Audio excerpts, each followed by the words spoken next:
Hello, welcome to Jagadeeswari వంటలు. ఈరోజు special item పోలి బూర్లు. ఈ పోలి బూర్లు ప్రత్యేకత ఏంటంటే పోలిపాడ్యమి రోజు, కార్తీక మాసంలో పోలిపాడ్యమి రోజు ప్రత్యేకంగా దీన్ని చేసి నైవేద్యంగా దేవుడికి సమర్పిస్తాము. సో అది ఎలా తయారు చేయాలనేది ఇప్పుడు చూద్దాం.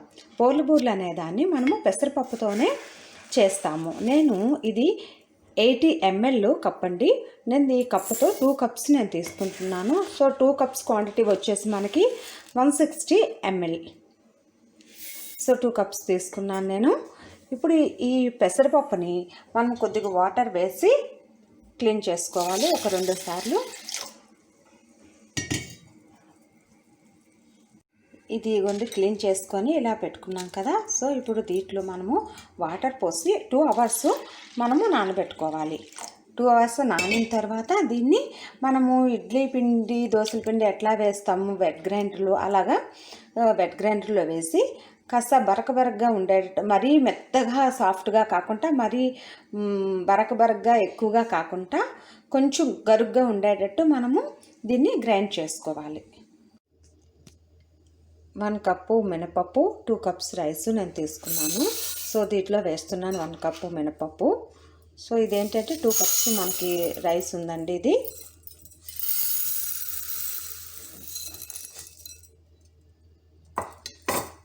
So 1 cup.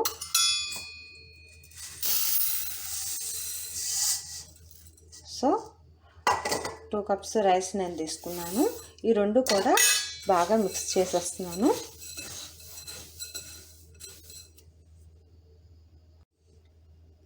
మనము 2 కప్స్ రైస్, 1 కప్ మినపప్పు వేసుకున్నాం కదా. సో ఇప్పుడు ఏంటంటే దీంట్లో వాటర్ పోసి మనము 2 టైమ్స్ క్లీన్ చేసుకున్న తర్వాత ఇది నానబెట్టి ఒక 3 అవర్స్ మనము పక్కన పెట్టేయాలి. పక్కన పెట్టేస్తే 3 అవర్స్ నానిన తర్వాత అప్పుడు మనం ఏంటంటే వెట్ గ్రైండర్లో వేసుకొని మనం దోశలు రుబ్బు ఎలా రుబ్బుతాము, సో అలాగా రుబ్బుకోవాలి. పెసరపప్పు 2 అవర్స్ నానింది. సో ఇప్పుడు ఏంటంటే దీన్ని వెట్ గ్రైండర్లోనే వేసుకోవాలి. ఈ పెసరపప్పు నానిన పప్పుని వెట్ గ్రైండర్లో వేస్తున్నాము. ఇది వాటర్ పోయవసరం లేదు. వాటర్ పోయకుండా మామూలుగా పప్పు వేస్తేనే సరిపోతుంది, నలిగిపోతుంది. పప్పు అంతా వేసేసాము.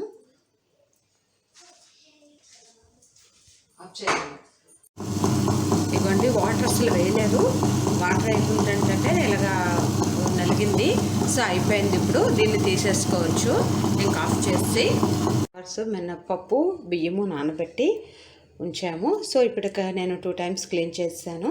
సో ఇప్పుడు దీన్ని అంతటినీ కూడా వెట్ గ్రైండర్లో వేసేసుకొని మన దోశల రుబ్బు ఎలాగ ఆడుకుంటున్నామో అలాగే ఆడుకోవాలి. సో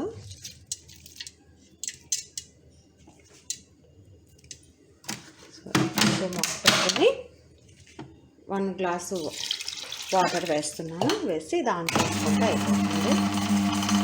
మధ్య మధ్యలో ఇలా కలుపుతూ ఆడుకోవాలి.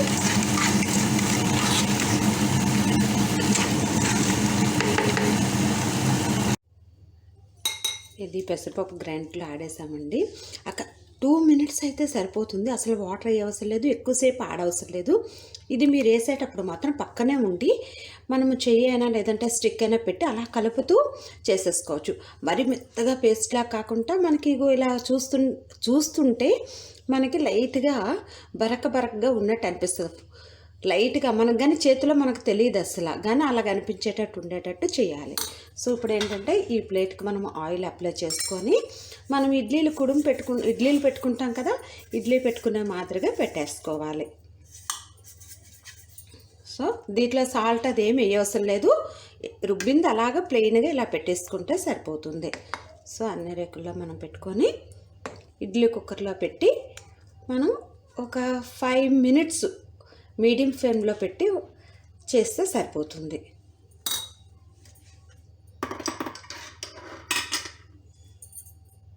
నాకైతే 2 రేకులకు మాత్రమే వచ్చాయి. 160 గ్రామ్స్ కదా, 80 160 గ్రామ్స్ 2 రేక్స్కి వచ్చాయి. నేను ఇప్పుడు ఇది ఇడ్లీ కుక్కర్లో పెట్టుకొని నేను ఇప్పుడు స్టవ్ వెలిగిస్తున్నాను.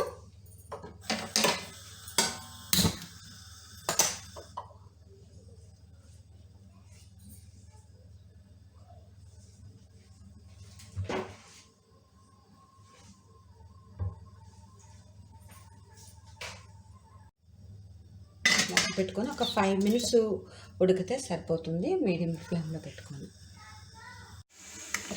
ఇది ఉడికిపోయింది. సో దీన్ని స్టవ్ ఆఫ్ చేసి తీసుకోవచ్చు.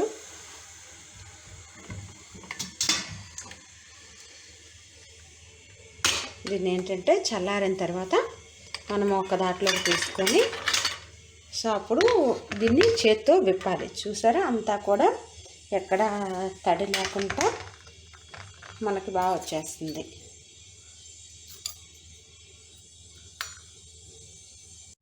సో చల్లగా అయింది. దీన్ని ఇప్పుడు మనం ఇలాగా తీసేసుకోవచ్చు. తీసుకొని దీంట్లో పెట్టుకోవాలి అన్నీ కూడా, అన్ని ఇడ్లీలు. మనం చల్లగా అయినాక ఇప్పితే ఇది ఏంటంటే మనకు పొడి పొడిగా వస్తుంది. చూసారు కదా, అంతా ఎంత స్పాంజీగా చాలా స్మూత్గా వచ్చాయి.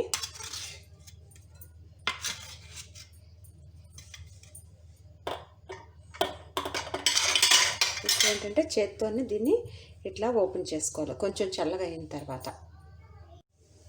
ఇవ్వండి, పెట్టుకున్న ఇడ్లీది ఇలాగా పొడి పొడిగా వచ్చేయాలి. అసలు మనకి చల్లారాక ఇలా పొడి పొడిగా చేసుకోవాలి. మనం ఏంటంటే ఈ కప్పుతో నేను 2 కప్స్ పెసరపప్పు తీసుకున్నాను కనుక ఇప్పుడు ఈ కప్పుతో 4 కప్స్ నేను షుగర్ వేస్తున్నాను. సో అంత షుగర్ తిన్న వాళ్ళు 3.5 వేసుకోవచ్చు. 1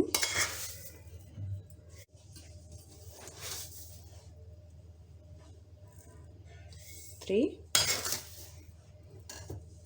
4 వేసాను. అలాగే ఒక 3 యాలక పండ్లు పొడి చేసి పెట్టుకున్నాను. సో ఆ పొడి కూడా దీంట్లో వేసి మిక్స్ చేసుకోవాలి. ఇది ఇప్పుడు ఇలా పక్కన పెట్టుకొని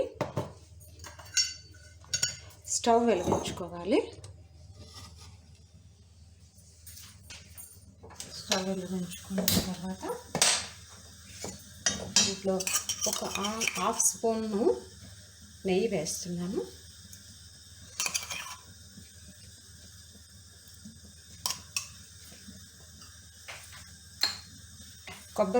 కొబ్బరికాయ కట్ చేసి తురుము చేసి నేను పెట్టుకున్నాను. సో కొబ్బరి తురుము ఇది వచ్చేసి నేను ఒక కొబ్బరికాయ క్వాంటిటీ తీసుకుంటున్నాను. ఒక కాయకి ఎంత వస్తే అంత నెయ్యి వేసండి. హీట్ అయింది. సో ఏంటంటే నేను ఒక్క కాయ తాలూకది కొబ్బరికాయ తురుము పెట్టుకున్నాను. దీన్ని ఏంటంటే నేతిలో వేగించాలి. ముద్రకాయ అయితేనే బాగుంటుంది దీనికి, లేతకాయ అది కంటే ముద్రకాయ అయితేనే టేస్ట్గా ఉంటుంది. సో ఏంటంటే దీన్ని ఇప్పుడు ఇలా వేగించుకోవాలి. ఒక 3 మినిట్స్ అలా వేగిస్తే సరిపోతుంది.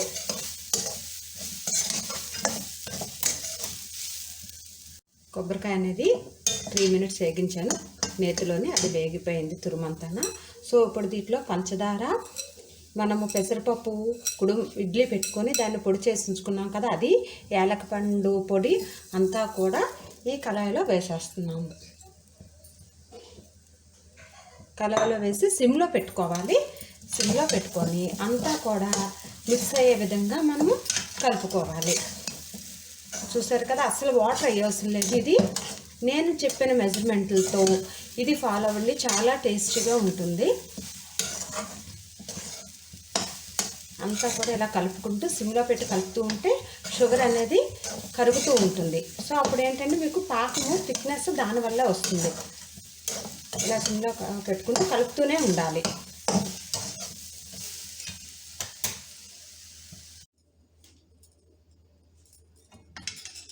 సో ఇదంతా కూడా దగ్గరగా వచ్చింది. మనకి ఇది అయిపోయిందని ఎలా తెలుస్తుందంటే ఇలాగా వండ చేస్తాము. వండ చేసేసరికి మనకి ఎప్పుడు కూడా విడిపోకుండా వండ అనేది ఇలాగ రావాలి. ఇలా వస్తే మనకి అయిపోయినట్టే బాల్స్. సో అప్పుడు ఏంటంటే మనకు బాండీలో వేసినా కూడా విడిపోకుండా మంచిగా బాగా వస్తుంది. సో మనకి ఇలా పట్టుకునేసరికి తెలుస్తుంది పాకం వచ్చేస్తుందని. ఇది మీరు ఫ్రిడ్జ్లో పెట్టుకుంటే 15 డేస్ వరకు అసలు ఎటువంటి స్మెల్ లేకుండా పాడవకుండా ఫ్రెష్గా ఈరోజు మనం ఎలా చేస్తున్నామో అలాగే ఉంటుంది. మీరు ఒకసారి కావాలంటే ట్రై చేసి చూడండి, ఎంతో టేస్ట్గా ఉంటుంది. టేస్ట్ కూడా మనం ఫస్ట్ రోజు చేసిన దానికి అప్పటికి ఏమీ కూడా తేడా ఉండదు. సో ఇప్పుడు ఏంటంటే మనం బాల్స్లో ఇలా చేసుకొని ఒక పక్కన పెట్టుకొని బాండీ పెట్టుకుందాము. దాని ప్రాసెస్ ఏంటనేది చూద్దాం. ఆయిల్ పెట్టుకున్నాము, స్టవ్ వెలిగించుకుందాము, హైలో కొంచెం పెట్టుకుందాము. సో ఇప్పుడు ఏంటంటే మనం మినపప్పు బియ్యము అది నానబెట్టి గ్రైండర్ వేసుకున్నాం కదా. సో ఆ మిశ్రమంలోని నేను కొంచెం సైడ్కి తీసుకున్నాను. నేను మనకు ఎంత కావాలో బూర్లకి స్టఫ్ అంతవరకే తీసుకొని మిగతా పక్కన పెట్టాను. అంతా కలిపితే వేస్ట్ అవుతుంది కదా. సో సరిపోకపోతే అప్పుడు కలుపుకోవచ్చని. ఇప్పుడు దీంట్లో మనము ఒక 2 స్పూన్స్ షుగర్ వేస్తున్నాను. షుగరు, చిటికుడు సాల్ట్ వేస్తున్నాను. ఏమీ వేయకుండా మనం పెడితే పైన తొక్కంతా కూడా చప్పగా ఉంటుంది కదా స్టఫ్. సో అందు గురించి అనేసి ఇది వేస్తున్నాను. దీన్ని థిక్నెస్ ఎక్కువగా ఉంది కనుక కొంచెం ఒక స్పూన్ వాటర్ అనేది వేస్తున్నాను. మరీ పలచగా చేసుకుంటే బూర అనేది మనకి నిలబడదు, బాగా రాదు. ఆయిల్లో వేసేసరికి చీలికిపోతుంది. సో అందు గురించి అనేసి థిక్నెస్ అయితేనే మనకి నీట్గా బాగా వస్తుంది. సో ఆయిల్ అంతట్లోగా వేడెక్కుతుంది. సో ఈ మాదిరిగా మీరు కలుపుకోవాలి. సో ఇలా కలుపుకొని వేయాలి. కనిపిస్తుంది కదా.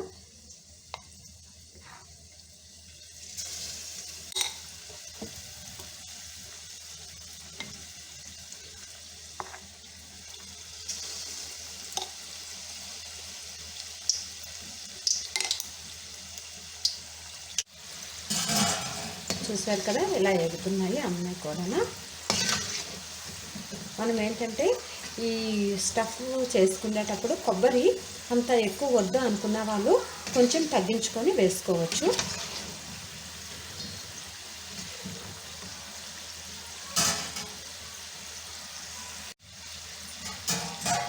అన్నీ కూడా ఇది ఇలాగ కలర్ ఇలాగ వచ్చేటప్పుడు మనం తీసేసుకోవచ్చు దీన్ని.